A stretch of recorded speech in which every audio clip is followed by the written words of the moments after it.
We have even more Dragon Ball Sparking Zero gameplay, and that's before Gamescom Latam goes live, revealing a bunch of new characters, stages, super attacks, as well as the updated visuals that the game has received since the first Summer Games Fest demo.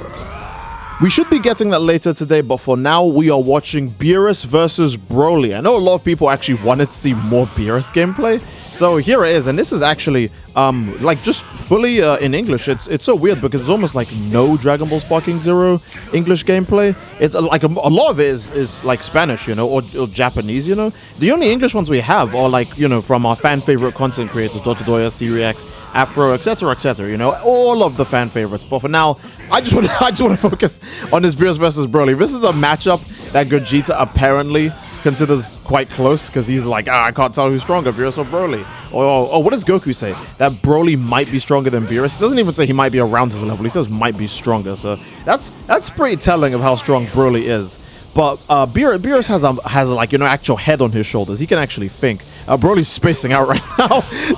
that's a good example of Beerus's ability to think over Broly's. And even though they are in max power mode, it doesn't look like they're going for an ultimate attack. Maybe they're trying to do one of the super attack combos, where when you're in max power mode, a short combo actually makes you release a quicker version of your super attack. Stuff like that is so cool. I kind of wish Xenoverse had stuff like that, but I guess it doesn't have a max power mode. And also every super attack in Xenoverse like can almost one-shot now, so... Oh, the Severe of Destruction. I still love that Hakai effect it creates when it makes contact, man. And the fact that it like deletes like buildings and like rubble and like large rocks and all that other stuff when it hits, that's just really cool. I do appreciate destruction effects like that a lot. And also, I guess that confirms Topo is also going to have that when he eventually, you know, shows up in the game. And if they do actually add manga stuff, then Ultra Ego Vegeta would have it. Again, I don't actually imagine Ultra Ego Vegeta? I don't imagine Ultra Ego Vegeta is going to be real. Since he's super manga exclusive. Oh, Hakai headshot. Okay, all the damage of this move is like at the end. It's just so funny how much damage you take from that. And man, seeing Broly destroy that bridge when he came in contact with it was just... This game is just so cool, man. It's just a beautiful, beautiful Dragon Ball game. I'll fight you again if the mood strikes you. And Beerus is just a cool guy. Now we have some more character select stuff. I think proficiency might be that Z power thing. Like the more proficiency you have on a character, possibly the more items you can put on them. There's no items tab in the demo, but it was in the V-Jump scan revealing, you know, a team battle game mode. So I think proficiency might mean it's for that. But for now, it looks like we have a full Super Saiyan team comprised of Super Saiyan Goku. Looks like early Z Vegeta and Super Saiyan? Oh, they must mean Cell Saga Vegeta. Okay, I was gonna say, they mean Cell Saga Vegeta by that, not, I don't know why I assumed that meant Saiyan Saga Vegeta. So it's Gohan, Super Saiyan 2, Goku, Super Saiyan 1, Vegeta's, like Super Saiyan grade something. He's Super Vegeta. Never mind, actually. And I think this is DBS Goku, because he's got the icon on his, gi. But he also has the super yellow hair. So it could be Namekusei Goku. I think it's Namekusei Goku because of the pose he's doing. That pose is not a pose that Z Goku like ever, not Z Goku, but like Super Goku ever does again. They just reference Goku's Saiyan Saga pose forever in Dragon Ball Super. So I think this is actually Angry Kamehameha Goku versus Frieza. Yeah, he's got Meteor Smash. So this is definitely Dragon Ball Z Goku, and he's got Now I'm Angry. Oh, that's very nice. I wonder if it's still voiced weirdly. But either way, getting straight into the fight. This person actually knows how to do some combos with Goku. They were racking up a nice 12-hit combo of just pure punches and kicks just now on Frieza. Okay. The World Tournament doesn't have a ring out feature. I know I should have been able to figure this out from previous videos, but it doesn't have a ring out feature turned on in the gameplay demos, which is nice to see. Oh, that was Frieza's Psychokinesis? He had armor while he was doing that. Oh my god. So certain Blast 1 skills can have armor now. Okay, that's interesting to know. That's very interesting to know, actually. Oh, they got into a dash clash? They did! Oh my god, Frieza managed to recover from that combo into a dash, which is how they got into that dash clash just now. That was very cool. And here's Super Saiyan Goku coming. By the way, Goku with the blue gi exposed is like probably his best look, period. Like, with the blue part of his outfit exposed on the top, that's like, Goku can be in any form, but so long as the blue part of his outfit is exposed, that's his best look in my opinion. He just looks so damn cool. You just know he's down to business when the blue part of his shirt is exposed. Oh, Frieza just did a buff right now, but he just ate massive crap for that. with the Kamehameha. Okay, so in Sparking Zero, you can do a yeah, I think I mentioned this before, but there's enough energy in max power mode to do a super attack and then an ultimate attack. Because you don't actually use up all of your ki in max power modes from doing a super attack. It's not like Tenkaichi, where if you do any super while in max power mode, it'll take the actual amount of ki from you that move would just take normally, but it applies straight away to your like regular ki bar. So that's interesting. If you do damage fast enough, technically, you could get out a super and an ultimate attack in one ultimate. Oh, here we go. Here's the infinite combo. I don't think we've seen anyone actually do it. Oh, they ended it early though. But when you're in max power mode, a lot of characters can do infinite combos. This happened in Tenkaichi 3, and it happens here too. The only weakness of doing the infinite combo is that you could get caught by a sonic sway if you were doing it to your enemy, and they managed to, like if you take too many hits of an infinite combo, the game eventually gives you a way to get out. Unlike Xenoverse. So you could sonic sway out of it after a while, but I think that's the first time we've actually seen the infinite combo in like actual gameplay. So that's very cool. I think this person knows what they're doing. Oh, Berta. All right, Berta comes out. Let's see.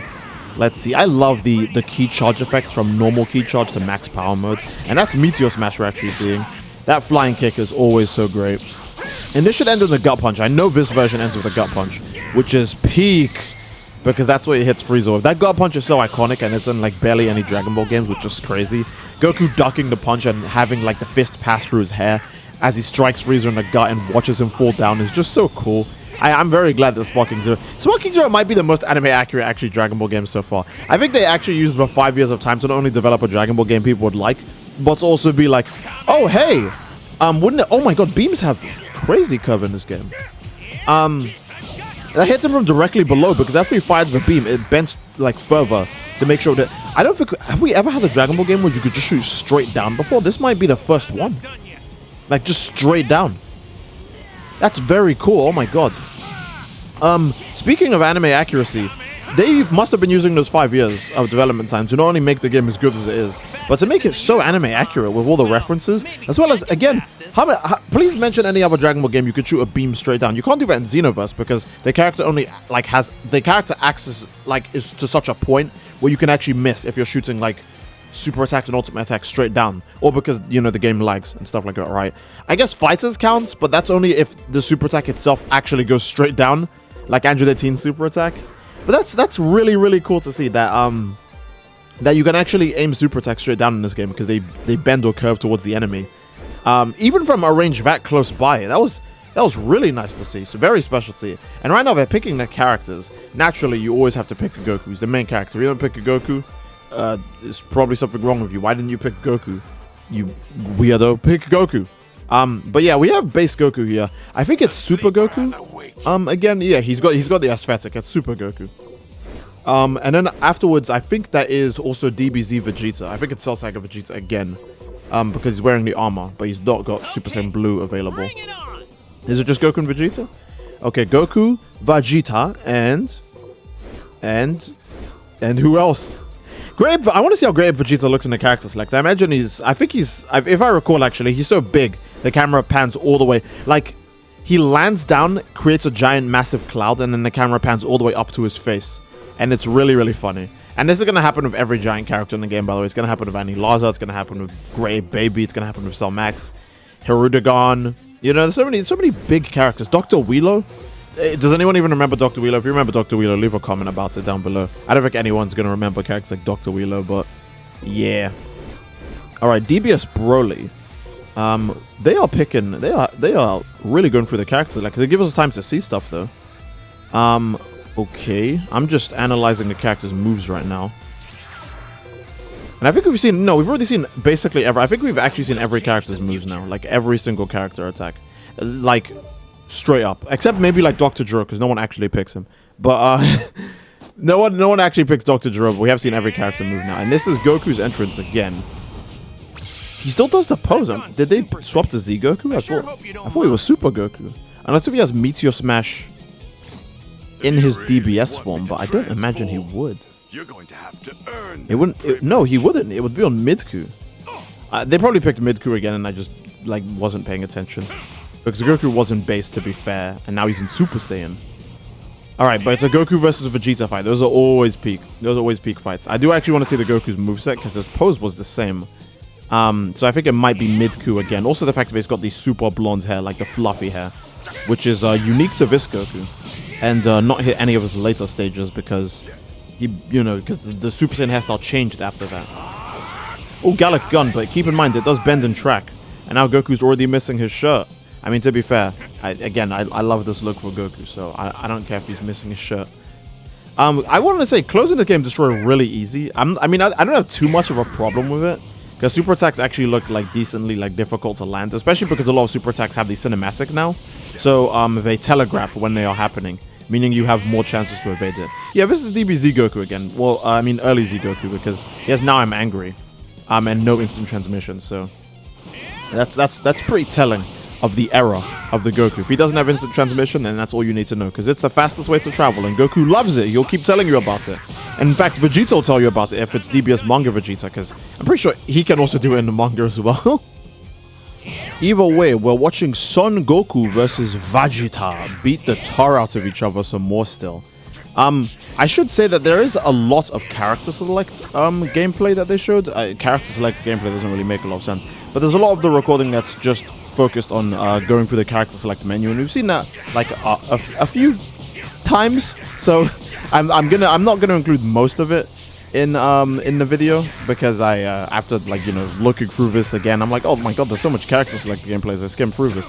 But Goku's in max power mode, no ultimate attack though, and he didn't even do a unique oh my god, there's that Dragon Ball Sparking Zero work in progress floor, where the floor is entirely see-through.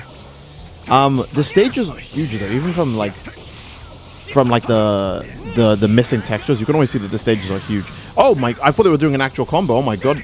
Okay. I do want to see if a fast super attack combos, but I don't know if anyone knows how to do them with the new Sparking Zero control scheme. So, yeah. One thing I will say about Sparking Zero, basic punches look like they do way more damage. I think Sparking Zero might end up being, and I know this is going to obviously sound insane, right? I think Sparking Zero might end up being maybe an easier game than Tenkaichi 3. But at the same time, Tenkaichi 3 is a hard game. I don't think anyone's going to argue against that. Obviously, doing story mode isn't hard and stuff like that. But there are a lot of offline, levels, missions, content that's really difficult. The amount you need to learn when it comes to playing a character is actually very deep and extensive. It's actually just a hard game. But seeing how much damage you could do with even just a basic combo, or the combos that people know how to do in the demo, they nearly do health bars. You see combos that consistently reach 7k. Oh my god, yeah, the intro screen, Jesus. The opening screen of the game. And when you go to battle, they ask you what control scheme you want. Alright, I see. Very nice. And all these battle assist modes, yeah, so... Sparking Zero Evo, it looks like a game it's not too hard to do damage in, although maybe that's because they have all the assists on, so they can do all of the things that they need to do whenever they need to do them. So who knows, that might be the case. But it looks like basic punches and regular rushdown combos actually do quite a bit of damage in Sparking Zero. To make them do damage in Tenkaichi, you had to really just reach deep into your bag of tricks and remember every single option and input if you wanted to do massive damage in combos. Again, I don't mind if Sparking Zero is an easier game, so long as it never reaches Xenoverse level of easy, where the game is unfun with how easy it is. But I also don't think we should have another Tenkaichi 3 hard as nail games, because I would probably go as far as say that Tenkaichi 3 is actually just a harder game to learn than Fighters, because of the massive roster of characters that all play differently. That makes it a very, very difficult game to one, balance, and two, to really just get the hang of every character and what they're capable of. For example, a lot of characters can't do a heavy finish or a ki cannon or the flying kicks. Some characters can't even sweep characters off of their feet, and some characters can't use giant throw, which is a mostly universal throw option that can pick people up from off the ground and set them up straight away into a super attack by throwing them into the air. Kind of like the way Vegeta throws Nappa into the air before he finishes them off with the Galaxy Breaker attack, right? In fact, it might just be a reference to that, now that I think about it, but I think Tenkaichi 3 is an ultra deep game. But let's not get too distracted. Sparking Zero being easier, I'm completely fine with, because yes, I'm okay with a game that's easy to play and still fun to play. So yeah, Gogeta did 6 hits there and got 3k damage, which is kind of crazy. I don't know how much that would have done in Tenkaichi 3. That maybe in Tenkaichi 3 that would have probably done like 1.5, maybe. I'm not sure, but Gogeta also is a Super Saiyan, and Sparking Zero is putting more emphasis on the character being OP. The characters are also much stronger if that's the way they are in canon, right? For example, I don't think they would design like Orange Piccolo to be bad. A good example is Xenoverse 2. Orange Piccolo is not great, but in this game, Orange Piccolo would probably be good because it'd make him fast, do a lot of damage, make him take, you know, damage really well. Sparking Zero is taking stuff like that into account. We can see how little damage Vegeta's grab is actually doing to Gogeta. You know, I'm not saying Vegeta's damage is terrible, but look, that Gallic Gun did 7k rather than like the 10k or 11k that it did to like the Super Saiyan Goku in the last fight, I believe.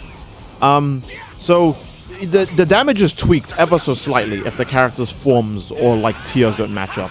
And this is based on DP. Again, Gogeta did a regular Kamehameha to Vegeta, and that did 12k damage. So it's not like a ludicrous gap, right? It's not like, oh, if I pick Hercule, well, I mean, if I could pick Hercule, I probably wouldn't be any character in the game, but fight's over either way. But yeah, the tiers in character strength is actually really like big and important in Sparking Zero. But I do believe that is the last, yeah, that's the final fight of the showcase. So I'm curious to see more about Sparking Zero. Again, Gamescom Latam should have plenty more to show for Sparking Zero, as well as lots of new stuff. Because I actually want to see more of the gameplay so I can analyze it better. Because I'm starting to see stuff like character damage percentages based on what their tiers are like. A good example is DBS Gogeta's way over Vegeta's tier, but he only took like a little bit less damage than like Goku, while also dealing just a bit more damage than when Super Saiyan Goku fought Vegeta. So characters are balanced in a pretty interesting way. Either way, I don't want to drag you guys out, don't want to take up too much of your time. We got to keep an eye out for Gamescom Latam, where they're going to show a bunch of new stuff. And without further ado, that'll be an excellent place to end the video. So I do hope you guys enjoyed the video, and if you enjoyed, then obviously again, please leave a like on the video, and don't forget to subscribe, it greatly supports the channel, and leave a comment down below as to what you'd like to see next. Love you all, I hope you enjoyed, and I will see you all next time. Take care, and peace.